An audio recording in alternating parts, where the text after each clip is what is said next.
Tol, nandito sila, tol. Nagkawatak-watak kami ni Kuya Bats. Nandito si Bagnot at Mutakal. Si Commander Bagnot at Mutakal. Si Commander Bagnot. Commander Bagnot, bumabal tayo. Ano, nagkureban. Yung isa, baka hindi tayo yan. Yung isa, tumakbo doon. Kasama tayo na bumabal doon. Kaya dito na tayo. Nakarap ko ba? Ah!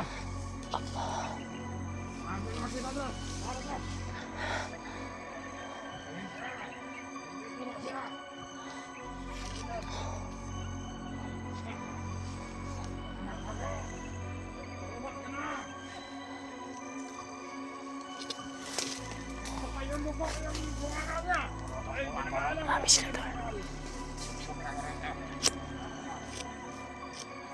Hoy, Hunter, kung asan ka man, magpakita ka na. Hindi ka namin sasaktan.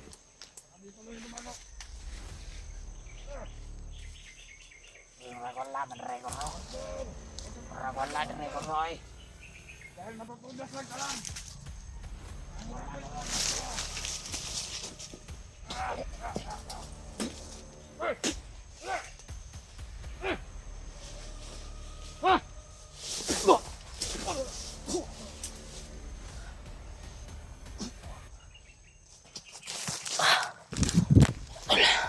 Bagsak. Kailangan makalait tayo dito. Sana kaya sila. Diba? Dali ako.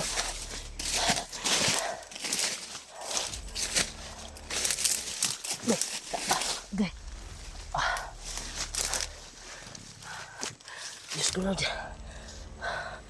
Tulong.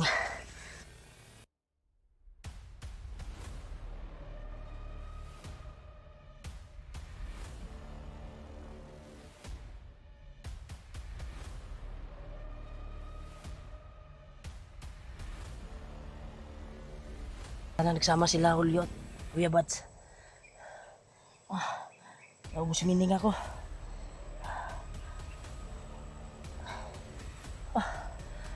Pusigin ko na makita sila at hanapin. Yun. Bakbo sila doon. Mga ibang kasama ng paslang ko. Ito yung tumira sa akin. Paningkamutan ako, tol. Hanapin ko sila Kuya Bats at si Julio. Dahil lang nakalaban namin dito ay yung pinuno na si Commander Bagnot. Hanapin ko sila. Palapit.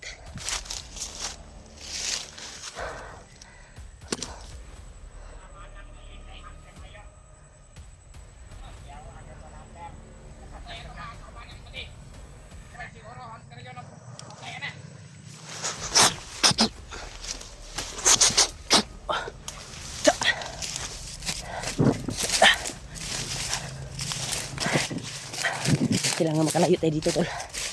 Dahil maraming nagkalat sila dito.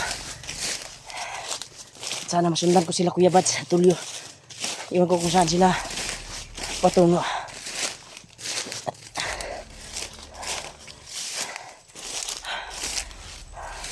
Dito ako napadpad sa area na ito.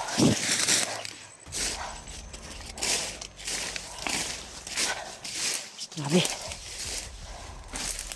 Kailangan magtago muna tayo dito. Sobrang sakit ng katawan ko, tol. Na-encounter ko si Commander Mutakal at yung kuwan na hinabol. Tingnan ko kung sino yung hinabol ni Commander Bagnot. Napakalakas ni Commander Bagnot na yan.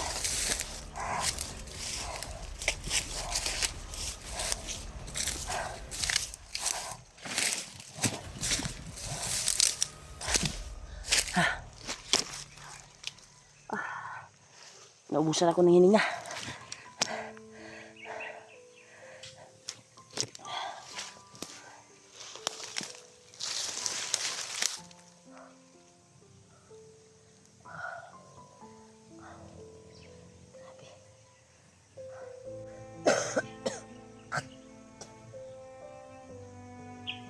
sumasakit yung katawan ko tol. Napakakuan talaga yung katawan ko. Kailangan akong magkapag-ingat talaga. Kasi nangyari sa akin, encounter ko yung mga kanang kamay ni Commander kuan talaga, Commander Bagnot, yung lalo si Commander Butakal. Kaya kami na kuan to dahil may sinunan kasi kami kasi may putukan. Sinundan namin, akala namin si Janry na, pero malakas yung kutob ko na si Janry yung hinabol nila dahil may sigaw na babae na narinig namin, kaya kami pusigi sa pagpunta sa area na yon. At ayun, yun, nasalubong namin, napakarami, at nandun pa si Commander Butakal. At grabe yung mga buwan talaga ng kalaban namin. Si Commander Kuan din, Bagnot, nandun din ang pinuno nila. Kaya pusigin ko na mahanap sila at makita. Yan, may mga dala pang motor yung iba, kaya papasok dito sa area na ito tol. Kaya pala nakapasok yung mga motor dito ay nandito pala yung mga commander nila. Yung nadaanan namin kahapon na area ay doon sa dumadaan yung mga motor na kuha namin kanina. Grabe. Sobrang sakit ng kuwan ko tol. Tinamaan ako ng orasyon tol. Pinagtulungan ako ng mga commander. Si Bagnot, ang punteriya niya, si kuan yung punteriya niya, si Kuya Bads. Hindi ko na nagilap kasi 5 commander din yung kuan, mga kanang kamay ni Bagnot at Butakal ang encounter ko.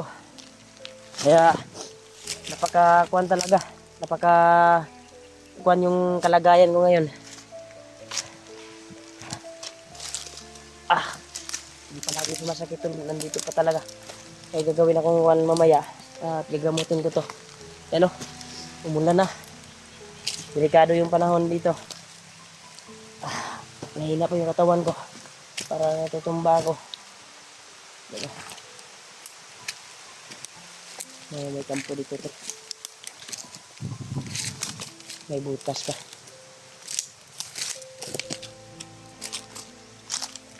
Yan. May butas dito. At may kampo. Kampo yan tol.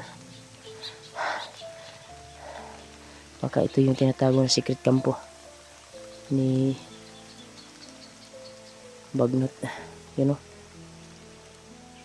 Kampo yan tol. May mga butas ito. Sobrang lalim yung butas dito.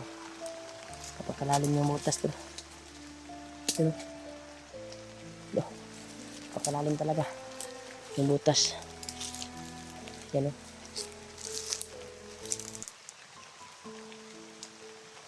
Butas na yan. Baka dyan yung patungo sa kabilang bundok siguro. Dyan dumadaan si Bagnot. Yan, nandyan yung butas na yan. Sakit pa talaga yung katawan ko tol. Pusigin ko na magamot ko ito dahil nararamdaman ko sa sarili ko. Unti-unting nanghihina yung katawan ko. Kaya gagamutin natin to tol sa pamagitan ng birtud na orasyon.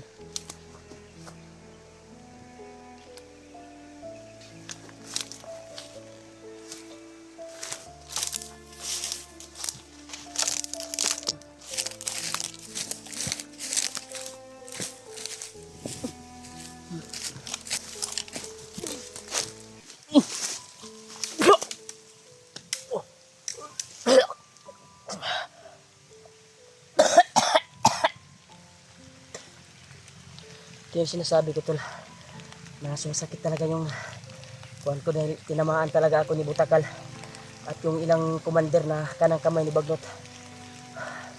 Kaya ako napalayo ila Kuya Bads dahil sa natamo ko at tulungan ako dahil may naghabol din sa kanila, Julio at Kuya Buds. Sana nagsama sila. Kaya sige ko talaga tol na hindi ako mahuli dahil ilang beses na akong muntik nang nahadakip nila pero sinaga ko talaga na makatakas at makawala sa kanila. Kaya sige ko talaga. Ang kaso lang, napakakuan talaga yung kuan tol. Yung dibdib ko, tinamaan talaga.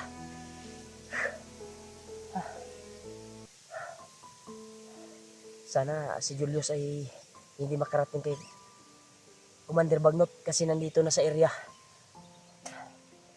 Ang problema lang tol, nag-alala na din ako kay Julius dahil hindi ko na nakita yung upload nila, update. Dahil sa problema ng signal dito at wala na akong load. Kaya nagkuhan na ako ng ilang supporters kanina. Nangkuhan ako ng load, iwan ko lang kung na-loadan yung cellphone ko. Try ko kung makahanap ng signal ngayon pang maka-update tayo kung anong kalagayan ko ngayon. At ma-share nyo tol yung video nila Kuya Buds dahil hinahanap ko din sila. Kailangan ko din ng tulong nila tol kasi nangina yung katawan ko, yung mga lumalabas na dugo sa aking bibig ay hindi ko inaasahan. Kaya sana ay mahanap ko sila at matagpuan. Kailangan talaga pag lalakad ako tol, parang may lumalabas na kuwan sa bibig ko tol. Parang may lumalabas na kuwan tol sa bibig ko.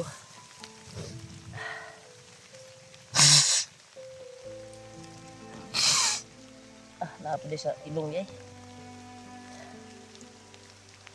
Kaya pakishare ang video ko tol. Pag mahanap ng makakuha ng mga kasamahan ko, nakita nila.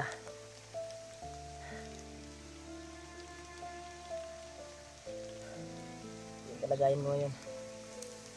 Sige, gawin silang hanapin at makita.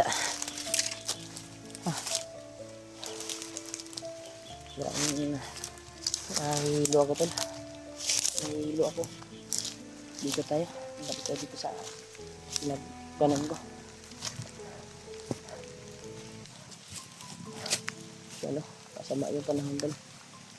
Uulan naman to. Kasi umitin yung panahon at napakakuan talaga. Sana makita ko sila Kuya Buds.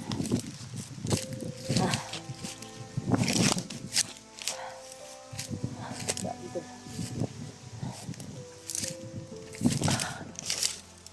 Nangihina talaga ako dun. Nangailangan ako ng tulong. Grabe. Sa sobrang lakas ng lindol dito eh nalukat yung kuan dito. Hindi na kayo maglakad talaga. Mahuli talaga ako pag may balido ngayon. Mas maganda siguro na iwas muna tayo dito at magpahinga muna. Ay kapag lakad tayo ito baka makita tayo ng balido. Okay. Abi. Hindi ko na talaga kaya ito. Okay.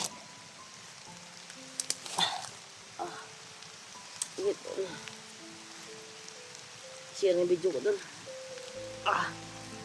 Delikado to kapag makita tayo ng mga ilang bandido. Yan.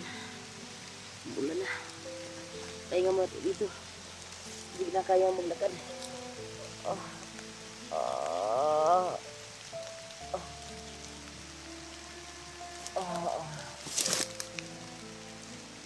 Napakakuan yung katawan ko tol. Yan, umuulan na. Kailangan makahanap tayo ng papasilungan, makarating tayo doon sa kahit sagingan man lang or kuan. Pasilungan natin kasi babasa tayo dito kapag lakas ng ulan.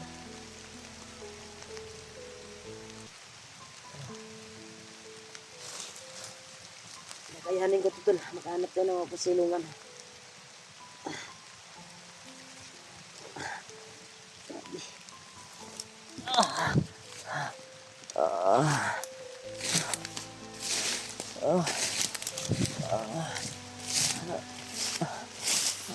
Silungan.